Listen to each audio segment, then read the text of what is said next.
I want to address myself as best as I know how to those that I have wronged, that I have sinned against. I have sinned against you, my Lord. Oh, Jesus. And I would ask that your precious blood would wash and cleanse every stain. Mrs. Swaggart took the pulpit in Baton Rouge, Louisiana this morning to beg forgiveness. Channel 5's Tim Herrera reports tonight Swaggart is stepping down from his powerful TV ministry while the Assembly of God Church investigates him for having an affair with a prostitute. Jimmy Swaggart's the top-rated preacher on TV. He leads a multi-million-dollar evangelical empire. Now he's confessed to a moral mistake, and he's pulling away from the pulpit for a while.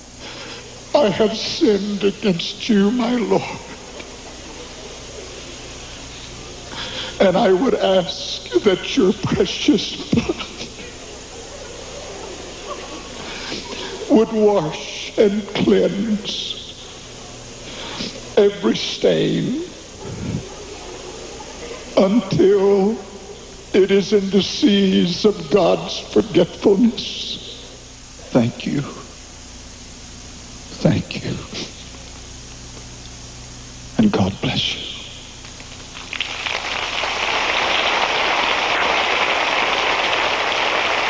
In your opinion, a kind of a normal client, or was he different? Well, he was normal up to a certain extent, you know. I mean, a lot of things he wanted to do was normal, because a lot of guys like that. They like for you to pose and stuff, but the only thing that wasn't was when he started to get my daughter involved. And how did he do that? He didn't really get your daughter involved. Well, no, he wanted to. He had seen a picture of her, you know, because I always kept my room. I worked out of that same room for over a year, so I kept things there, you know. And he'd seen a picture of my kids, and he'd start off asking me questions like, he'd say, well, you have a nice family, and he would say, well, can I meet her sometime? And, you know, I wouldn't really, at first I didn't really say too much to him, you know, because I just thought he was just being nosy. And then he started asking me questions like, has she started to develop in her private parts? And I said, well, no, she's only 9 years old, you know. And then he started asking me questions like, well, can I meet her and tell her, and we tell her that he's a photographer, and maybe I'll take pictures of you, and then she'll get, you know, how do you say it? Used to comfortable, yeah, and maybe participate in it. And I just, you know, when he started bringing that up, you know, I told him, hey, don't talk about my daughter, you know. Why have you gone public?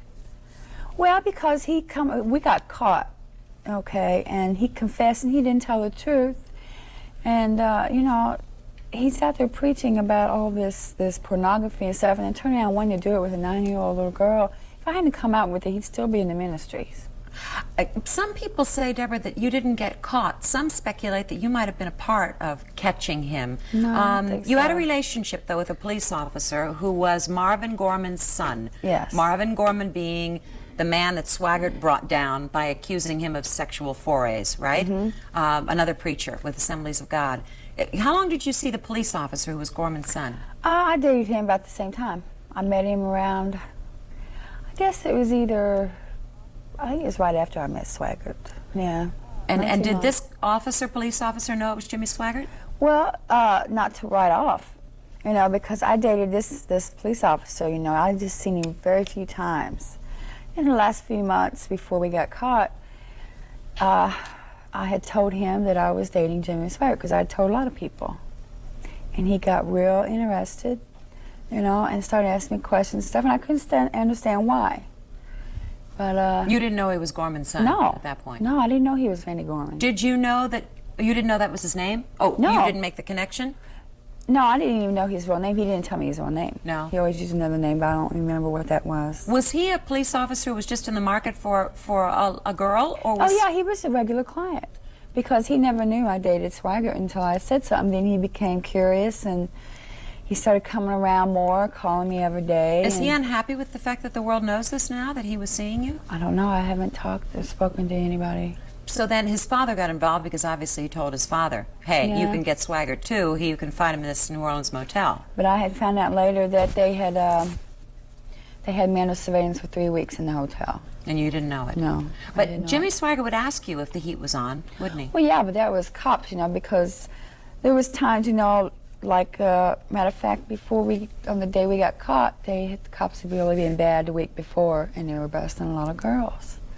So, you know, and sometimes if I didn't feel comfortable, if cops were too hot, I wouldn't work. Gorman was in a room down the corridor from your room, and all the rooms faced outside. And when Swaggart left, realizing something was going on, to get in his car, he had a flat tire. Yes. Do you suppose that flat had been created by Gorman? I believe so, because, you know, he pulled up and he wasn't in there long enough for it to go down like that, you know. And then in trying to fix the car, Gorman came by. Well, that's because the detective that was in the room, from what we had found out, he had called Marvin Gorman, and he came on down. They let the air out of his tire, you know, so give him a chance, you know, to get there.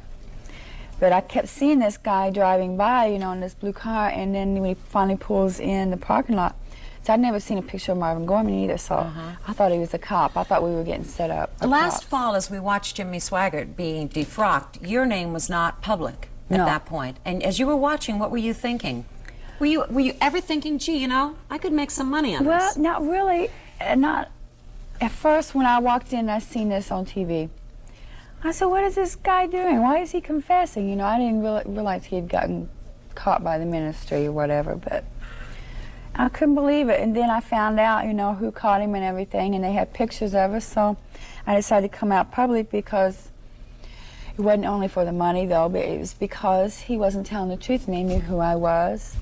And eventually my name will be brought out into it, you know, and it gave me a chance to get out of my line of work, you know, and he wasn't telling the truth. And like I said, if I hadn't come out, he'd still be in the ministry. The guy who wrote the article in Penthouse said that you have a fast-talking agent.